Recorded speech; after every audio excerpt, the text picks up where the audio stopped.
You're watching award-winning D93 News with Samantha Williams and Phil Campbell, number one in the Gem State.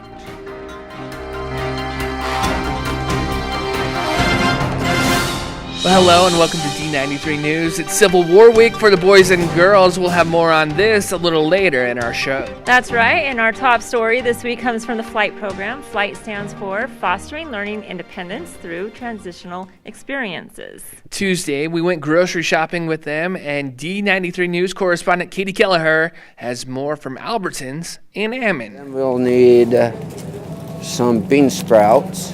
Students in the D93 FLIGHT program got an education on how to eat healthy on a budget. They each had a meal planned out and got $10 to spend on ingredients. I'm just looking forward and learning how to do cheeseburgers and fries. But they weren't just shopping for food. First, they had to learn how to pick out the healthy foods that would be most cost-effective. Today what we're going to be focusing on is being able to identify whole grains, because labels can be tricky. Sometimes if it says it's a whole grain and it's not. So we are teaching them how to identify healthier grain foods. We're also going to be talking about vegetables and fruit, how to identify a cost-effective way to prepare those and what it's best to buy, whether it's fresh, frozen, or canned. Boot compared buying a whole pineapple to freshly cut pineapple chunks. Weighing each item and seeing how much it will cost is one way to buy the truly cheaper item. In this case, the whole pineapple was cheaper. She also says using plain yogurt instead of sour cream will make your meal healthier. Learning these tips now can go a long way in life.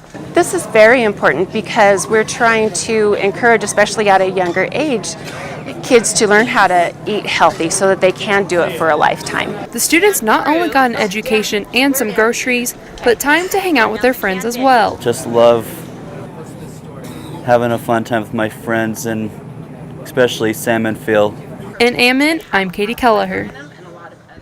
Well, thanks, Katie. Great story. I know, and I love how Tucker gave us a shout-out. A shout-out on Channel 8. Attaboy, Tucker. Well, Wednesday is Kid Inventors Day, and D93 students will be up bright and early to share their inventions on the KIFI Local News 8 morning show. You'll see everything from special ways to light up your hat to picking apples, great inventions. You'll want to watch for that in the second half hour of the KIFI morning show tomorrow morning. Awesome. Now, rings carry a lot of meaning. There are wedding rings, championship rings, and, of course, class rings. Well, it happened again. A former Bonneville student has been reunited with her ring after losing it nearly 30 years ago. Special D93 News correspondent Michaela Leung has more on this from Bonneville. Michaela. Nearly 30 years ago, she thought her ring was lost forever.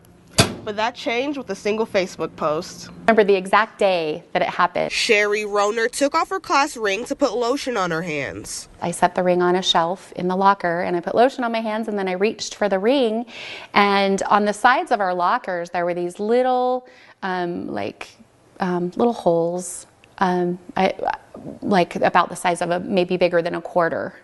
And you knew when you dropped something down there, it was gone forever, because it just was like the black hole. She went to the office to see if there was any possible way for her to get her ring back. You could hear it clink all the way down to the bottom. And I went to the office and said, this happened, and we talked to the janitor, and they said those locker banks are huge. The nearly 1,000-pound locker bank couldn't be moved, leaving her ring trapped. Fast forward to 2018. Here we are 30 years later, returning her original ring to her. Staff at Bonneville High School found the ring during remodeling. I put it up on Facebook thinking, well, people will share this out and hopefully we'll find the owner of that ring, get it returned as quickly as possible. But they didn't expect it to be so fast. There were tons of people that reached out and sent messages and said, have you seen this? I think this is you. You know, people I knew and people I didn't know had kind of, taken it upon themselves to try and find me, to get me back this ring. And it was actually pretty cool. Now Sherry is reunited with her original ring, even though she still has her replacement. It's been sitting in my jewelry box for 29 years. I don't think I wore it much after I graduated. I might have worn it a little bit, but I'm keeping this one on for a little while, just as a reminder of just something really cool that happened. In Bonneville County, I'm Michaela Leung. Thanks, Michaela. Now, as we mentioned before, this isn't the first time this has happened at Bonneville. For that story, let's dust off the old VCR and send it back to 2014 for a special installment of Sam's favorite series, D93 Rewind.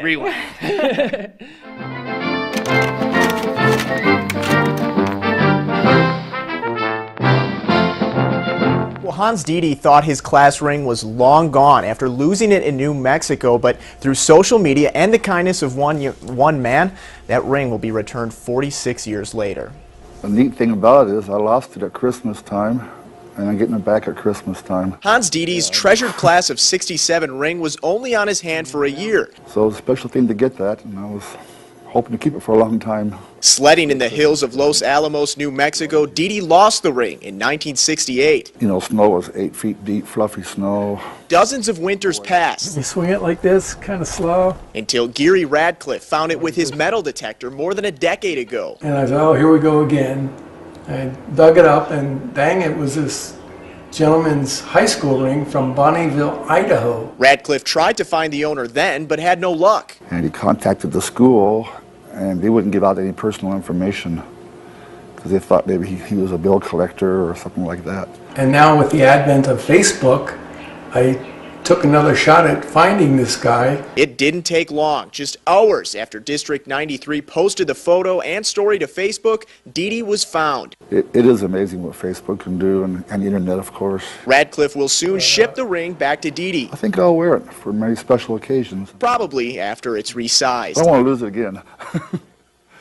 Radcliffe says this is the most valuable and sentimental find he's ever made with his metal detector. Now that was Tyler Berg reporting. Tyler now works for KTSP in Minneapolis, Minnesota. Now, speaking of former local news legends, my good buddy here, Phil Campbell, took the oath of office last week and is now a member of the city council in Yukon. He was appointed by the newly elected mayor who vacated his seat on the council. Now, speaking of real former local TV legends, Sam, you had a chance to sit down with Laurel Porter, formerly of Local News 8. She's now working at KGW in Portland, Oregon. That's right, I did, and she's doing some great things out there. I asked her about what she misses most about Eastern Idaho, and I'll have her story next week on D93 News. I'm definitely looking forward to seeing that. Now let's talk about sports. Coverage of D93 Sports is powered by Grease Monkey. It's a double Civil War time. The fellas will play Wednesday night in the Hive. Our coverage will start at the conclusion of the board meeting. The girls play Thursday night at Hillcrest. Bonneville won the first matchup back in December. It's also an exciting time for our wrestlers. They'll be competing in the Tiger Grizz Invitational. And the Tiger Grizz is a big regional event, brings in wrestlers from Utah, Wyoming, Nevada, and so a great opportunity for our wrestlers. So, yeah, good luck to them. Bring out the cauliflower ears and the singlets. Bust out the singlets. Well, that's going to do it for us. We'll see you next time on D93 News.